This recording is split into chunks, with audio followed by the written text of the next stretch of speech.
இந்த தலைவாழ் பிரச்சனை வந்தப்போ கொடநாட்டில் போய் ஜெயலலிதா மேடத்தை பார்க்கறதுக்காக அம்மா அம்மா ரொம்ப மன்னிச்சுக்கீங்கம்மா, எப்படியாச்சும் எங்கள் தலைவா படத்தை ரிலீஸ் பண்ணி விடுங்கம்மா அப்படின்னு பேசினார் இல்லைங்களா. நான் அது மாதிரி தான் வந்து மரியாதையாக பேசுவார். அப்படின்னா ஸ்டாலின் அங்கிள் அப்படின்ட்டாரு. எனக்கு தம்பி விஜய் ஸ்டாலின் அங்கிள்னு சொன்னோன்னா இப்படி இப்படி இப்படி நெருங்கி பேச மாட்டார் தம்பி. ஷூட்டிங் ஸ்பாட்டில் எல்லாத்துக்கும் ரொம்ப மரியாதை கொடுக்குறவராக்க. ஜெயலலிதா மேடத்துக்கிட்ட போய் கூட மேடம் நீங்கள் எப்படியாச்சும் தலைவா கொடுத்து ரிலீஸ் பண்ணுங்க மேடம் அப்படின்னு சொல்லியிருந்தாங்க. ஆனால் யோசிச்சு பாருங்க, ஸ்டாலின் அங்கிள்னு சொன்னாரு, ஏமாந்து போய் ஜெயலலிதா மேடத்தை ஜெயலலிதா ஆண்டின்னு சொல்லியிருந்தா என்ன ஆயிருக்கு? ஜெயலலிதா ஆண்டின்னு சொல்லியிருந்தா என்ன நடந்திருக்குங்க? நம்ம பார்த்துருக்கிறோம்ல, இந்த ரோட்டோரத்தில் கொத்து போராட்டம் எப்படி போடுவாங்க,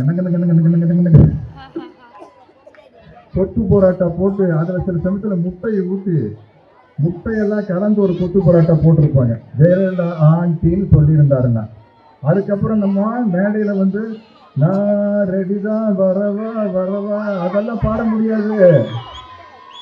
ஜெயலலிதா ஆண்டின்னு சொல்லியிருந்தீங்கன்னா நீங்கள் ஒரே ஒரு பாட்டு தான் இருக்குது, ரொட்டப்பட்ட ரோட்டு மேலே முட்டை போராட்டா நான் தொட்டுக்கிற சிக்கன் தாராட்டா, அதைத்தான் பாடி இருக்க முடியும். ஒரு மனுஷன் ஒரு தமிழ்நாடு முதலமைச்சர் பெருந்தன்மையாக இருக்கிறாருங்கிறதுக்காக நீ என்ன வேணாலும் பாடுறது, என்ன வேணாலும் பேசுறது. யாராச்சும் உங்களை பற்றி ஏதாச்சும் பேசினா, இப்போ நான் இந்த சோசியல் மீடியா எதுலேயுமே இல்லை, நான் போகிறதுக்குள்ளே என்ன எல்லா கெட்ட வார்த்தையிலையும் திட்டுவாங்க.